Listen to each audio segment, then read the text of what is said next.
दुखापतीच्या घटना टाळण्यासाठी हेल्मेट सक्तीचा निर्णय घेण्यात आलाय। अखिल भारतीय बैलगाडा संघटनेकडून हेल्मेटचं सुरक्षा कवच देण्यात आलेले, मात्र काही गाडी चालक हेल्मेट न घालता शर्यतीत उतरत आहेत आणि या विरोधात आता संघटनेनं दंडात्मक पाऊल उचललेले आहे। हेल्मेट घातला नाही तर 10,000 रुपयांचा दंड तसेच वर्षभराची बंदी घालण्याचा निर्णय घेण्यात आलेला आहे।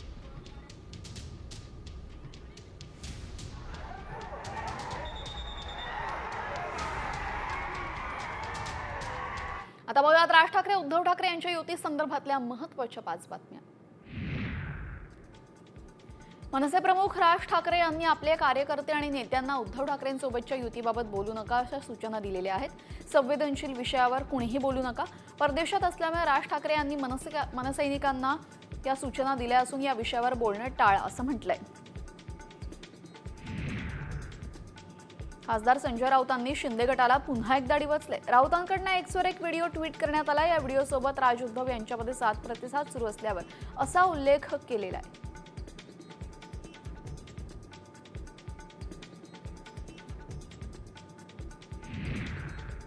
उद्धव ठाकरे आणि राज ठाकरे एकत्र येतील असं वाटत नाही आणि जरी ठाकरे एकत्र आले तरीही आम्हाला फरक पडणार नाही। आम्ही प्रकाश आंबेडकर एकत्र आलो पाहिजे असं विधान रामदास आठवले यांनी केलेलं आहे। उद्योगमंत्री उदय सामंत यांनी ठाकरे बंधूंच्या युतीवर प्रतिक्रिया दिलेली आहे। राज ठाकरे स्वाभिमानी नेते आहेत, त्यांना झुकवून युती होईल असं वाटत नाही। उद्धव ठाकरे यांच्या अटींमुळे ठाकरे बंधूंची युती होणं अशक्य असल्याचं सामंत म्हणाले।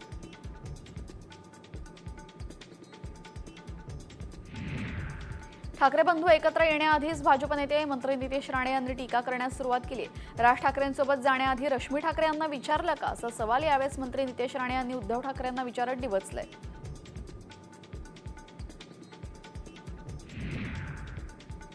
धुळ्यामध्ये ठाकरे सेनेकडून देखील ठाकरे बंधूंनी एकत्र येण्याची मागणी करण्यात आलेली। या पाठोपाठ आता मनसेच्या वतीने देखील धुळ्यामध्ये ठाकरे बंधूंनी एकत्र येण्याच्या मागणीबाबत बॅनरबाजी केलेली आहे। मनसेनं महाराष्ट्र आणि मराठी माणसाच्या हितासाठी एकत्र यावं अशा आशयाचे बॅनर लागलेले आहेत।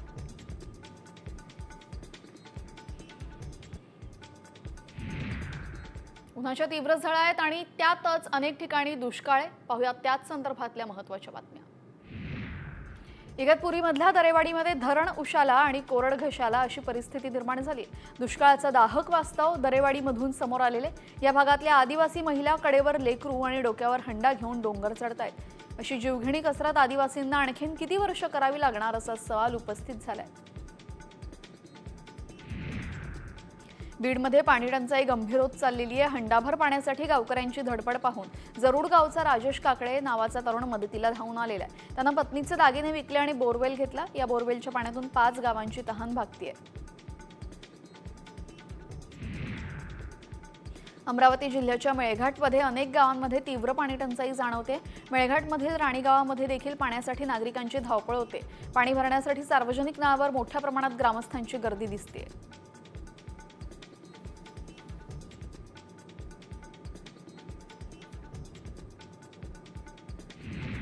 सांगलीतील जतमध्ये 21 गावांच्या टँकरचा प्रस्ताव प्रशासनाकडे आलेला आहे, तर 60 टँकरला मंजुरी देण्यात आलेली आणि उर्वरित गावांना 2 दिवसांमध्ये टँकर सुरू होतील अशी माहिती गोपीचंद पडळकर यांनी जिल्हा आढावा बैठकीत केलेली आहे। तसेच आणखी काही गावांना टँकरची आवश्यकता असेल तर त्यांनी पंचायत समितीचा प्रस्ताव द्यावा असं आवाहन करण्यात आलेलं आहे।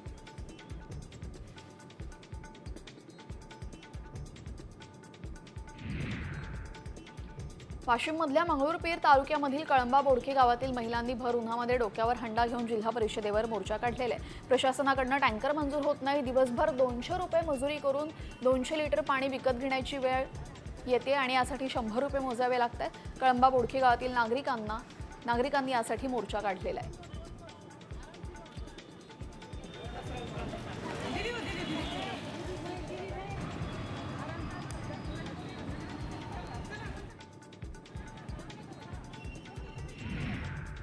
आता पाहूयात मराठवाड्यातल्या टॉप 5 बातम्या। बीड पोलीस दलातील बडतर्फ पोलीस अधिकारी रणजित कासलेच्या पोलीस कोठडीमध्ये वाढ झालेली आहे। अॅट्रॉसिटी प्रकरणामध्ये 23 एप्रिलपर्यंत पोलीस कोठडी सुनावली गेलेली आहे। तसेच पोलिसांना कासलेच्या मोबाईलमधील डेटा रिकव्हर करायचा आहे। ज्या वाहनामध्ये रणजित कासले विविध ठिकाणी फिरला ते वाहन जप्त करण्याची परवानगी पोलिसांकडून न्यायालयात मागण्यात आलेली आहे।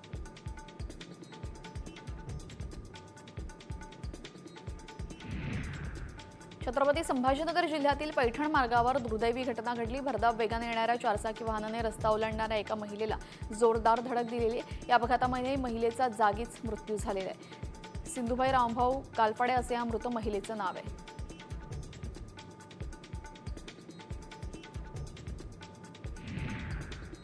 बीडच्या माजलगावमध्ये आणखी एकाची हत्या झालेली आहे। बिल देण्याच्या क्षुल्लक कारणावरून ग्राहकाने हॉटेल मालक आणि मुलावर प्राणघातक हल्ला केला। यामध्ये महादेव गायकवाड यांचा मृत्यू झाला असून रोहित थावरे असं मुख्य आरोपीचं नाव आहे। माजलगाव ग्रामीण पोलिसात 6 जणांविरोधात गुन्हा दाखल करण्यात आलाय।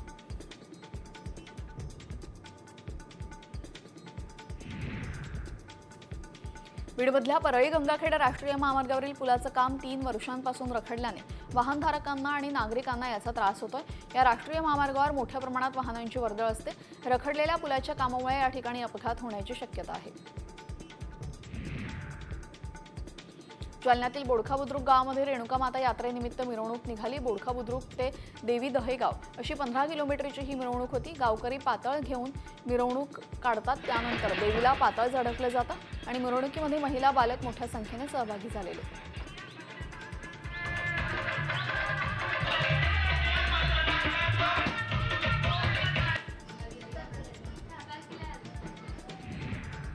आणि आता पाहूयात विदर्भातल्या टॉप 5 बातम्या। अमरावतीमध्ये भाजपाच्या कार्यकर्त्यांनी जोरदार राडा घातलेला आहे। भाजपाच्या कार्यकर्त्यांना पोलिसांनी आता ताब्यात घेतलं। पोलिसांना कार्यकर्त्यांनी धक्काबुक्की केली होती। नॅशनल हेरॉल्ड घोटाळा प्रकरणी काँग्रेस विरुद्ध भाजपा हे आंदोलन आहे।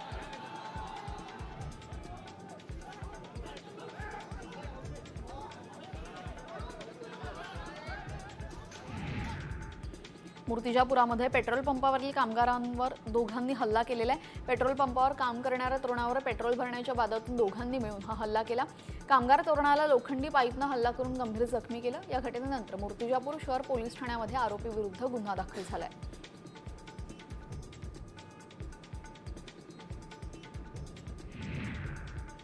अकोल्यातले भाजपाचे मूर्तिजापूर मतदारसंघाचे आमदार हरीश पिंपळे यांना फोनवर शिवीगाळ करण्यात आलेली आहे। अकोल्यातील लच बार्शी टाकळी पोलीस स्टेशनच्या ठाणेदारांनी शिवीगाळ केल्याचा भाजप आमदाराचा आरोप आहे। दरम्यान थेट गृहमंत्री देवेंद्र फडणवीस यांना त्यांनी तक्रार करत कारवाईची मागणी केली आहे।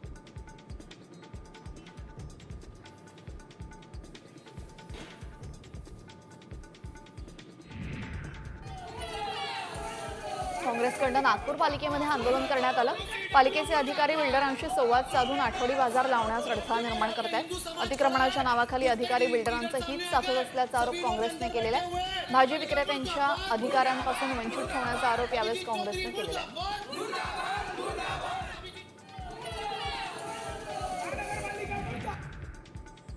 भंडारा जिल्ह्यामध्ये लाखनी आणि मोहाडी हे 2 बाजार समित्या आता नव्याने अस्तित्वात येणार आहेत। त्यामुळे आता या तालुक्यांमधील शेतकऱ्यांना त्यांच्या शेतीमालाच्या विक्रीसाठी स्थानिक पातळीवरच सक्षम आणि सुव्यवस्थित व्यवस्था मिळणार आहे। त्यासाठी राज्य सरकारने हा महत्त्वपूर्ण निर्णय घेतलेला आहे।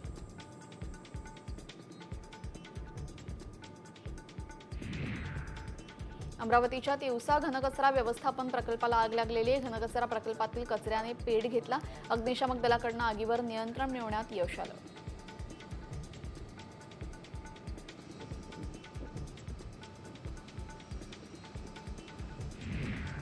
आता पाहूयात पश्चिम महाराष्ट्रातल्या टॉप 5 बातम्या। पंढरपूरमधल्या माडामधील शिवसेना शेतकरी मेळाव्यामध्ये शेतकरी आक्रमक झाला। कर्जमाफी करावी अशी मागणी शेतकऱ्यांना केली। पर्यटन मंत्री शंभूराज देसाई यांचं भाषण सुरू असताना सत्यवान कदम या शेतकऱ्यांना काळे झेंडे दाखवत घोषणाबाजी केलेली आहे। दरम्यान सत्यवान कदमला पोलिसांनी ताब्यात घेतलंय।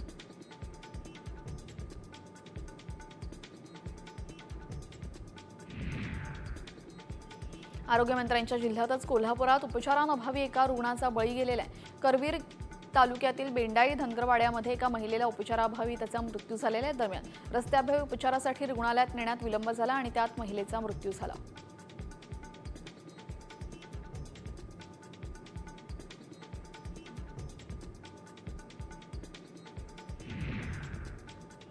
सोलापूरमधील पोथरे गावामध्ये पाईपलाईनला पाणीपुरवठा उच्च दाबाने होत असल्याने नागरिक त्रस्त आहेत। मात्र या तक्रारीकडे दुर्लक्ष होत असल्याचा आरोप ग्रामस्थांनी केलेला आहे। गावामध्ये पाणीसाठा मुबलक प्रमाणात आहे, मात्र योग्य नियोजन होत नसल्याने यावर वरिष्ठ अधिकाऱ्यांनी लक्ष घालून दखल घ्यावी अशी मागणी गावकऱ्यांनी केलेली आहे।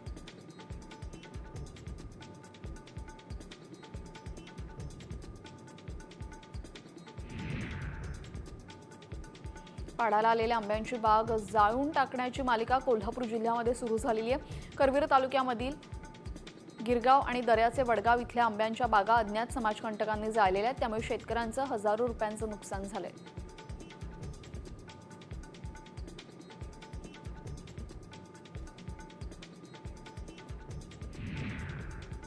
सातारा शहरालगत असणारे करंजगावच्या काळभैरवनाथ यात्रेला कालपासून सुरुवात झाली। कालभैरवनाथाच्या मंदिरासमोर अग्निचरातून आज अष्टमीच्या दिवशी भाविक जातात। हा सोहळा पाहण्यासाठी बाहेरगावाहून मोठ्या प्रमाणात नागरिक येतात।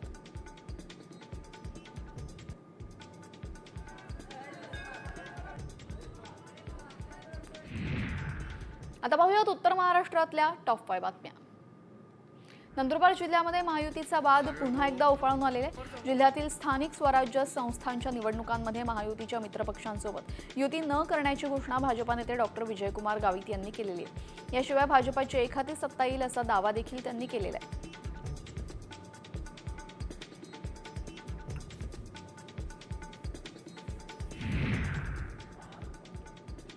कर्जतच्या नगराध्यक्षा उषा राऊत यांनी नुकतंच आपल्या पदाचा राजीनामा दिलेला आहे। त्यांनी हा राजीनामा जिल्हाधिकारी यांच्याकडे सोपवलेला आहे। उषा राऊतांवर नव्या कायद्यानुसार दाखल केलेल्या अविश्वास प्रस्तावावर जिल्हाधिकाऱ्यांनी विशेष सभा आयोजित केली। मात्र त्याआधीच उषा राऊत यांनी आपला पदाचा राजीनामा दिलेला आहे।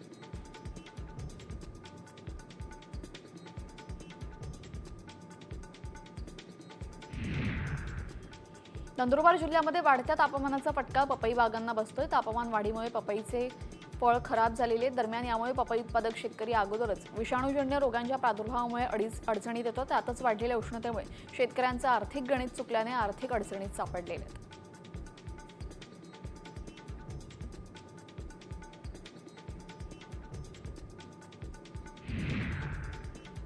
अक्षय तृतीया सणाच्या पार्श्वभूमीवर आंब्यांची आवक सुरू झालेली आहे। राज्यामध्ये आंब्यांची आवक वाढली असून प्रति किलो 190 ते 220 रुपयांपर्यंत बाजारभाव बघायला मिळतात। फळ बाजारामध्ये बदाम, केशर, लालबाग केशर, केरळी हापूस आंब्यांची आवक होतीये।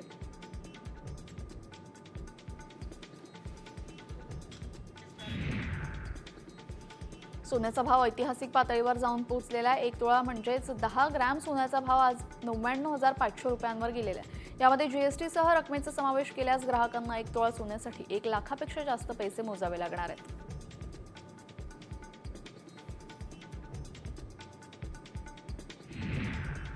आता पाहूयात कोकणातल्या टॉप 5 बातम्या।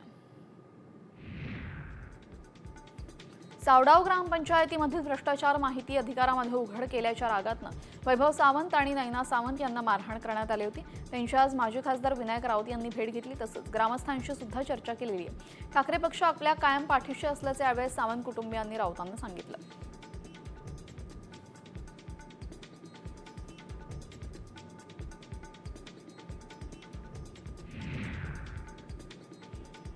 मालवण राजकोटमधल्या छत्रपती शिवरायांच्या पुतळ्याचं काम जवळपास पूर्ण झालेलं आहे। हातात तलवार असलेला हा पुतळा आता गगनभेदी भासू लागलेला आहे। राजकोटमध्ये उभारल्या जाणाऱ्या पुतळ्याबाबत पर्यटकांमध्ये उत्सुकता असून या पुतळ्याचं लोकार्पण महाराष्ट्राचे मुख्यमंत्री देवेंद्र फडणवीस यांच्या हस्ते 1 मे रोजी महाराष्ट्र दिनी करण्यात येणार आहे।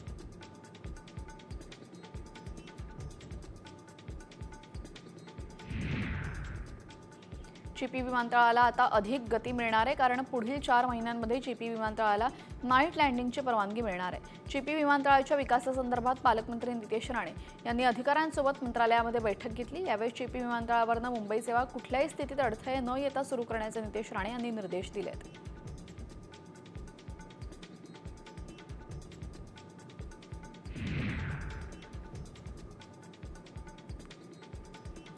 रायगडच्या श्रीवर्धन मसळा या राज्यमार्गावर रस्त्या शेजारी हापूस आंबा विक्रीचे स्टॉल लावण्यात आलेले आहेत। आंबा खरेदीसाठी पर्यटक तसेच नागरिक गर्दी करतात। आंब्याच्या प्रतिनग आकार वर्गवारीप्रमाणे 1200 ते 800 रुपये 2 डझनची पेटी विकत घेतली जाते।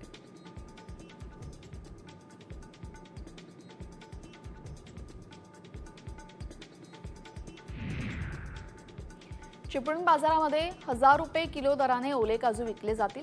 मागील काही महिन्यापेक्षा महिन्यांमध्ये काजूवर निम्म्याने स्वस्त झालेत। मागील महिन्यामध्ये सुमारे 300 रुपये पाव किलो या दराने काजूची विक्री होत होती। मात्र आता काजूगर मुबलक प्रमाणात बाजारात उपलब्ध असल्याने त्यांचे दर उतरले आहेत।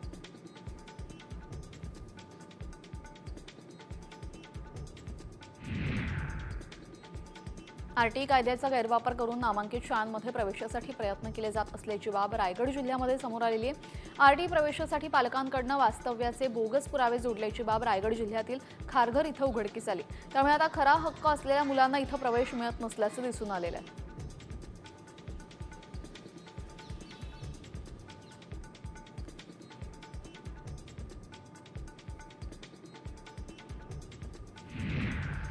आणि आता बातमी आहे नाशिकमधून। नाशिक दौऱ्यावर माजी खासदार राजू शेट्टी यांनी लासलगाव कांदा लिलावासह शेतकऱ्यांशी संवाद साधलेला आहे। त्यांनी केंद्र सरकारच्या आयात निर्यात धोरणामुळे कांद्याच्या बाजारभावावर परिणाम होत असल्याचा आरोप केला। तर नाफेडने कंपनीतून कांदा खरेदी करत मोठा भ्रष्टाचार झाल्यामुळे स्वतः कांदा खरेदीत उतरावं असं मत व्यक्त केलेलं आहे।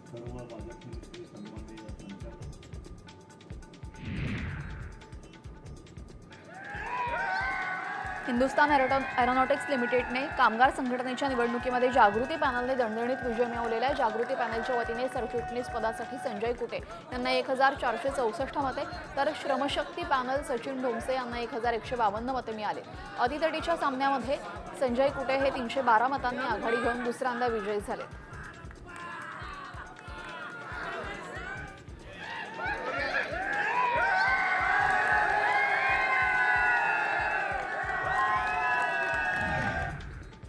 नाशिकमध्ये मनसे कार्यकर्त्यांनी शहरातील विविध समस्यांसंदर्भात पालिकेच्या मुख्य गेटवर घंटानाद आंदोलन केलं। यावेळेस कार्यकर्त्यांनी महापालिका प्रशासनाच्या विरोधात जोरदार घोषणाबाजी सुद्धा केलेली आहे।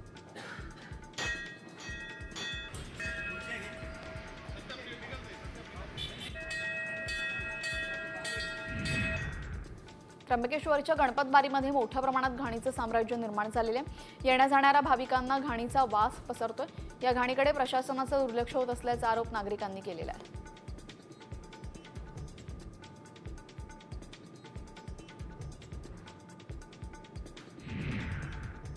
नाशिकमध्ये हळदीच्या कार्यक्रमात तरुणाची धारदार शस्त्रानं हत्या करण्यात आली। रवी सोमनाथ गुंबाडे असं हत्या झालेल्या तरुणाचं नाव आहे। मित्रांनी रवी याला नाचण्यास सांगितलं, पण त्याने नाचण्यास नकार दिला। त्यामुळे रवी आणि मित्रांमध्ये बाचाबाची झाली। या बाचाबाचीमध्येच मित्रांनी त्याची हत्या केलेली आहे।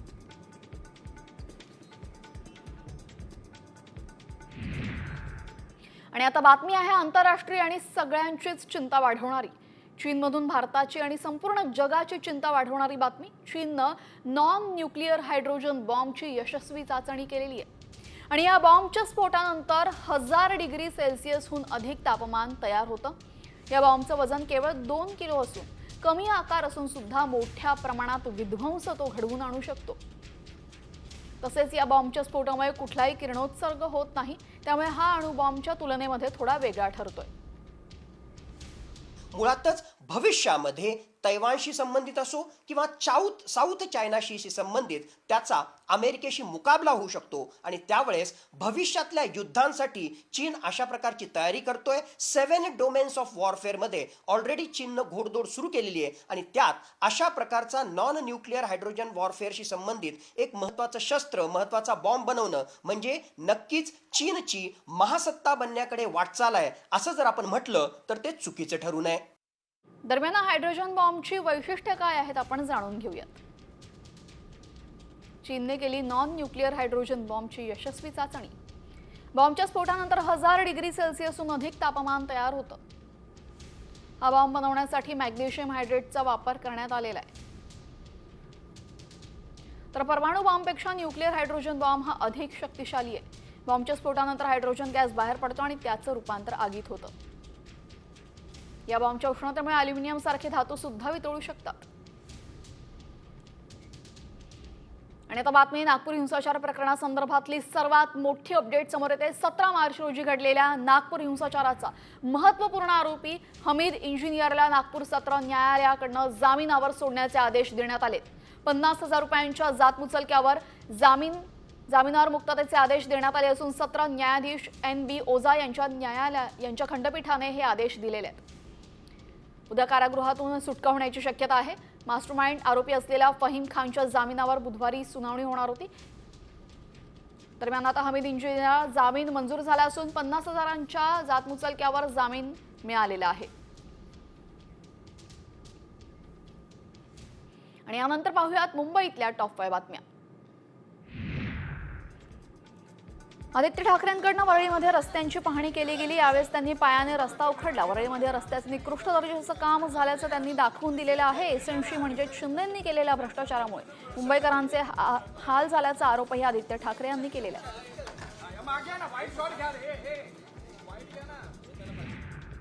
मनसेनं मुंबईमध्ये वॉर्ड ऑफिसरची गाडी अडवून जाब विचारलाय। कचरा गाड्यांच्या मेंटेनन्सबाबत मनसे आक्रमक झाली असून कचरा वाहतूक करणाऱ्या कामगाराचा अपघातात मृत्यू झालेला।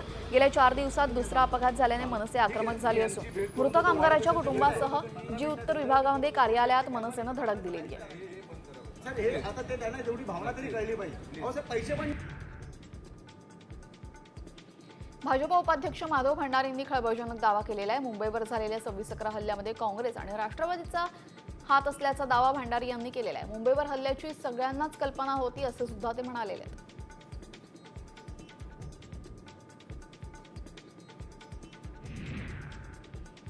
आता एटीएम वापरणाऱ्यांसाठी अत्यंत महत्त्वाची बातमी। 1 मे पासून आता एटीएम मधून पैसे काढणं महागणार आहे। तसंच बॅलन्स चेक करणंही महागणार आहे। ठरवून दिलेल्या लिमिटनंतर दुसऱ्या बँकेच्या एटीएम मधून पैसे काढल्यास आता 17 ऐवजी 19 रुपये चार्ज लागेल। तसेच बॅलन्स चेक करण्याचा चार्ज देखील 7 रुपयांवरून 9 रुपयांवर पोहोचलाय।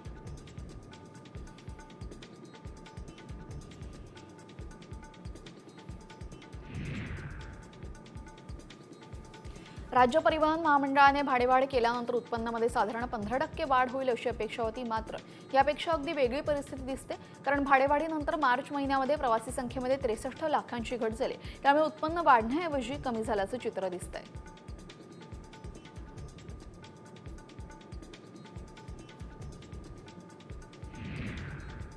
छत्री लागल्याच्या रागातून महिलेच्या पाठीमध्ये चक्क काचेचा तुकडा खुपसलाय। मुंबईच्या वरळी परिसरात ही घटना घडली। मुंबई गुन्हे शाखेनं सीसीटीव्हीच्या मदतीने आरोपीला अटक केली। सचिन असं या आरोपीचं नाव आहे।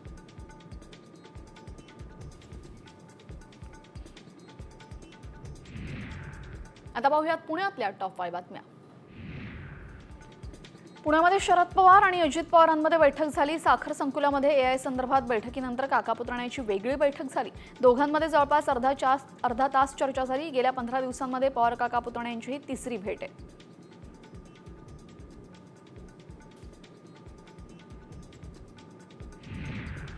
खासदार सुप्रिया सुळे आणि शरद पवार यांची अचानक दौऱ्यावेळी भेट झाली। यावेळी सुप्रिया सुळेंनी शरद पवारांची चौकशी केली।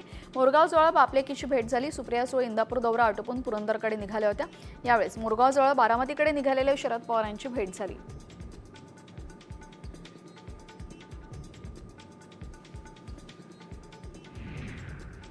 गर्भवती मृत्यू प्रकरणी भिसे कुटुंबीय आक्रमक झाले असून डॉक्टर घैसासांवर कठोर कारवाई करावी अशी मागणी करण्यात आली। यावेळेस दीनानाथ मंगेशकर रुग्णालयाच्या डॉक्टर घैसास यांच्या निष्काळजीपणामुळे तनिषा भिसेंचा मृत्यू झाल्याचा आरोप आहे। तनिषा भिसेंची खासगी माहिती रुग्णालयाने प्रसारित केल्याप्रकरणी कारवाईची मागणी करण्यात आलेली आहे।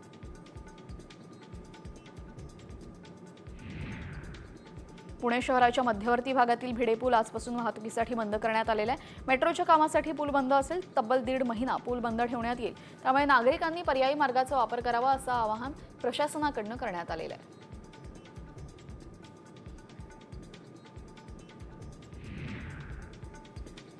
पिंपरी चिंचवड शहरामध्ये पुन्हा एकदा 4चाकी वाहनांची तोडफोड करण्यात आलेली आहे। 2 गावगुंडांनी जवळपास 10 ते 15 4चाकी वाहनांची तोडफोड केली। स्थानिक नागरिक दहशतीत राहत असल्याचं चित्र यामुळे निर्माण झालेलं आहे।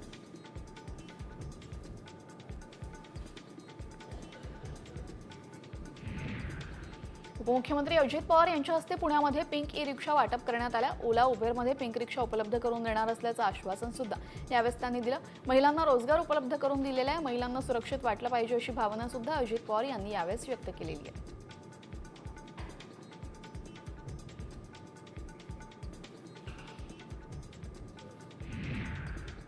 आणि आता पाहूया ठाणे पालघर मधल्या महत्त्वाच्या 5 बातम्या।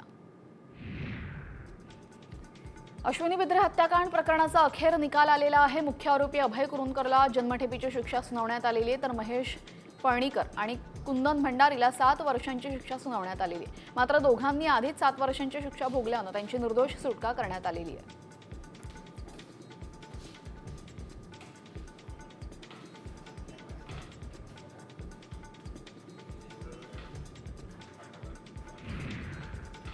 अंबरनाथ शहरामध्ये एका बांधकाम व्यावसायिकाच्या घरावर गोळीबार करण्यात आला. दुचाकीवरून आलेल्या हल्लेखोरांनी उद्योजक विश्वनाथ पनवेलकर यांच्या घरावर गोळीबार केला. या घटनेमध्ये व्यावसायिक थोडक्यात बचावले असून पोलिसांनी तपास सुरू केलाय.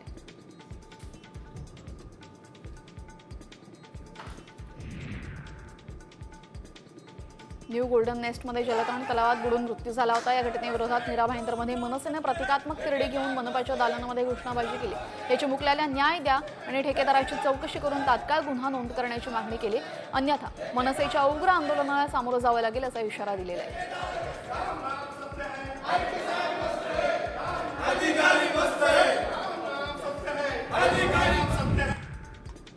कल्याणमध्ये वारंवार वीज पुरवठा खंडित होत आहे. तसंच रस्त्यावर लटकणाऱ्या वायरमुळे नागरिकांची सुरक्षितताही ऐरणीवर आलेली आहे. त्यामुळे कार्यकर्त्यांनी महावितरण कार्यालयावर धडक दिलेली आहे. 20 मेपर्यंत ग्राहकांना सुविधा सुरळीत दिल्या नाहीत तर आंदोलन करू, तसेच महावितरणाच्या कार्यालयाला टाळं ठोकू असा इशारा देण्यात आलेला आहे. डोंबिवलीमध्ये पेंढारकर कॉलेजजवळ एका कुत्र्याला एका इसमानं बेदम मारहाण केलेली. या प्रकरणी पोलिसात गुन्हा दाखल केला असून संबंधित घटनेने प्राणीप्रेमी रोष व्यक्त करतायत.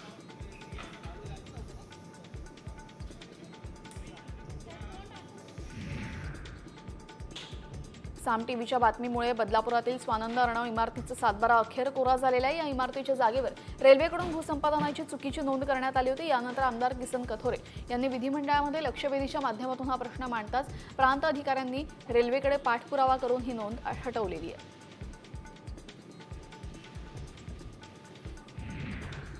आणि आता बातमी आहे म्हाडाचं घर घेणाऱ्यांसाठी महत्त्वाची. म्हाडाच्या घरांच्या किमती कमी होण्याची शक्यता आहे. याचं कारण म्हणजे किमतींचं नवं सूत्र ठरवण्यासाठी समिती स्थापन करण्यात आलेली आहे. ही समिती सर्वसामान्यांना स्वस्तात घर मिळेल आणि म्हाडाचं देखील नुकसान होणार नाही या दृष्टीनं अभ्यास करणार आहे. विक्री अभावी पडून राहणारी घरं हातोहात कपावीत म्हणून म्हाडा ही नवी शक्कल लढवते. त्यासाठी महागड्या घरांच्या विक्रीसाठी क्षेत्रफळाऐवजी किमतीनुसार उत्पन्न गट ठरवण्याच्या हालचाली सुरू झालेल्या आहेत. दरम्यान या संदर्भातला अधिक तपशील आपण पाहूयात. अत्यल्प गट 0 ते 25,000 उत्पन्न सध्याचं. अल्प गट 25,000 ते 50,000 पर्यंत उत्पन्न. मध्यम गट 50,000 ते 75,000 उत्पन्न आणि उच्च गटामध्ये 75,000 पेक्षा जास्त उत्पन्न.